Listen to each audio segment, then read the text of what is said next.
الحمدللہ والصلاة والسلام علی رسول اللہ وعلی آلہ واصحابہ ومن والاہ، اما بعد۔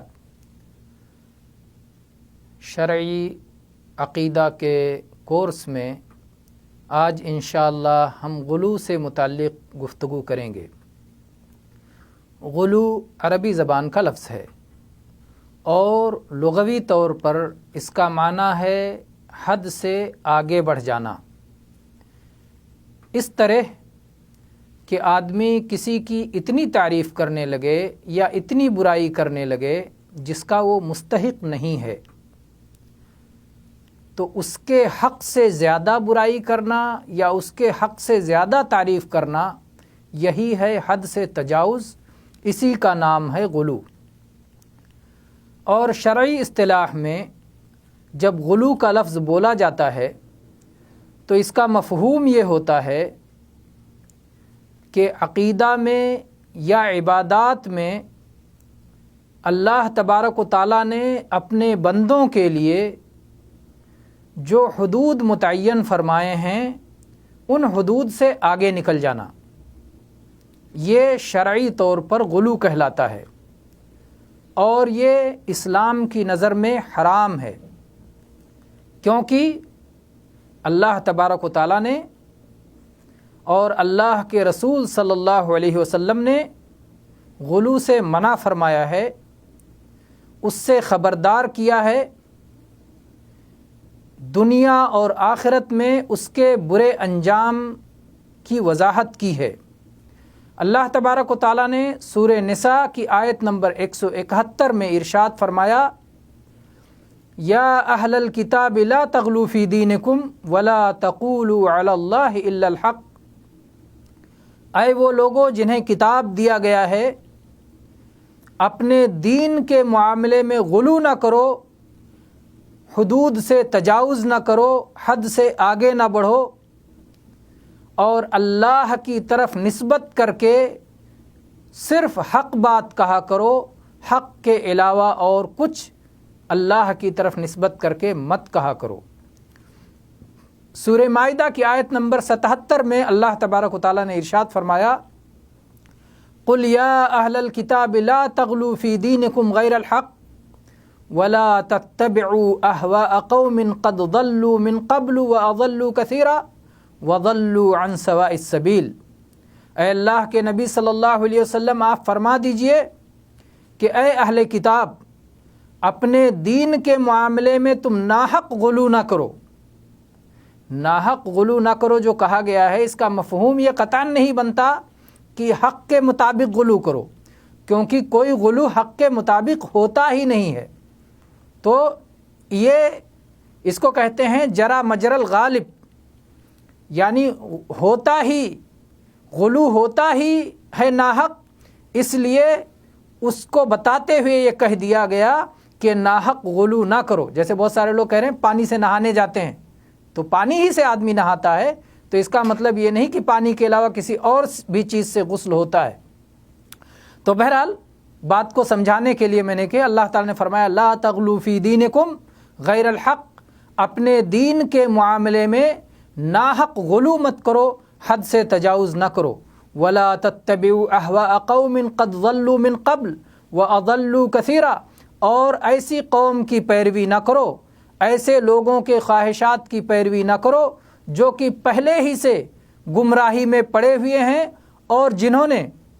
بہت سارے لوگوں کو اپنے ساتھ گمراہ بھی کیا ہے، اور جو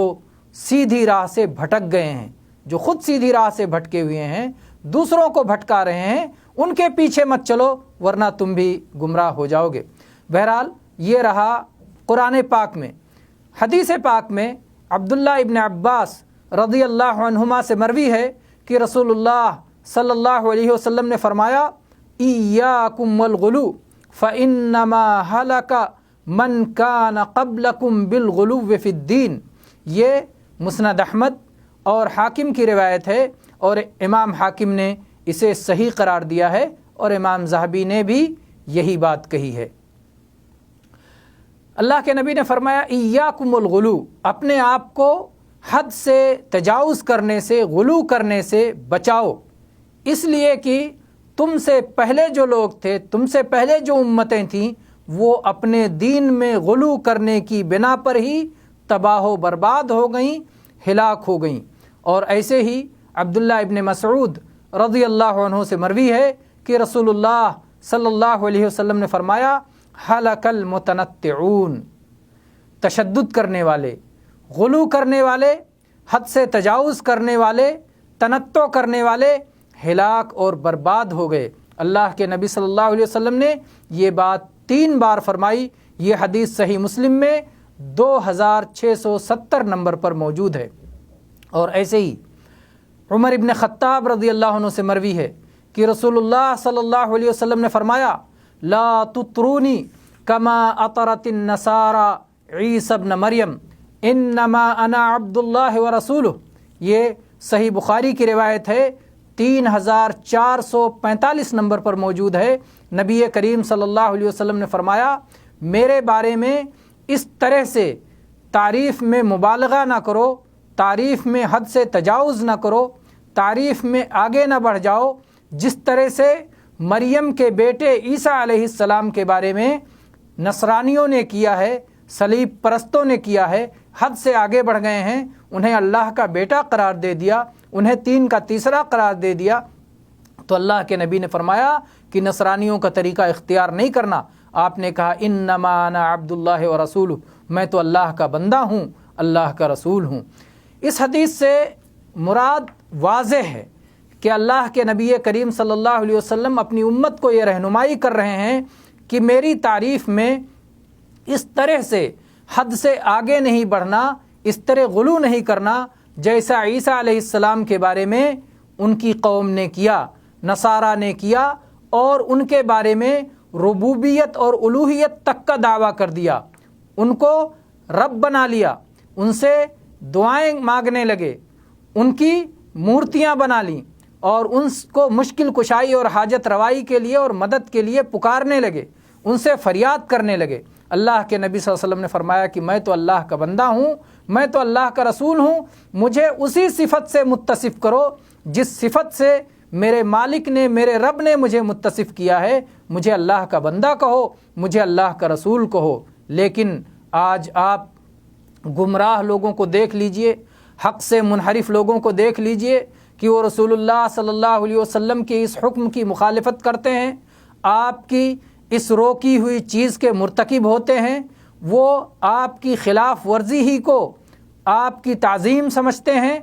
اور آپ کی تعریف میں اس قدر غلو کرتے ہیں کہ انہی چیزوں کا انہوں نے دعویٰ کرنا شروع کر دیا جس طرح کا دعویٰ عیسائیوں نے عیسیٰ علیہ السلام کے بارے میں کیا ہے۔ وہ لوگ نبی کریم صلی اللہ علیہ وسلم سے گناہوں کی بخشش مانگتے ہیں، مشکل کشائی اور حاجت روائی کے لیے آپ کو پکارنے لگتے ہیں۔ جو چیزیں اللہ کی خصوصیات تھیں انہیں نبی صلی اللہ علیہ وسلم کو دینا شروع کر دیا ہے۔ اس سلسلے میں ہمارا ایک رسالہ ہے غلو کے کرشمے، اس میں انشاءاللہ آپ اس کی تفصیل پائیں گے، اور آپ حقیقت میں دیکھنا چاہیں تو کس طرح سے گمراہ لوگوں نے نبی صلی اللہ علیہ وسلم کو جنت و جہنم کا مالک بنا رکھا ہے، زمین و آسمان میں تصرف کرنا والا بنا رکھا ہے، اور کیا کیا حرکتیں کر رکھے ہیں جو توحید کے اور صحیح عقیدے کے سراسر خلاف ہیں۔ والحمدللہ رب العالمین، وصلی اللہ علی نبینا وسلم۔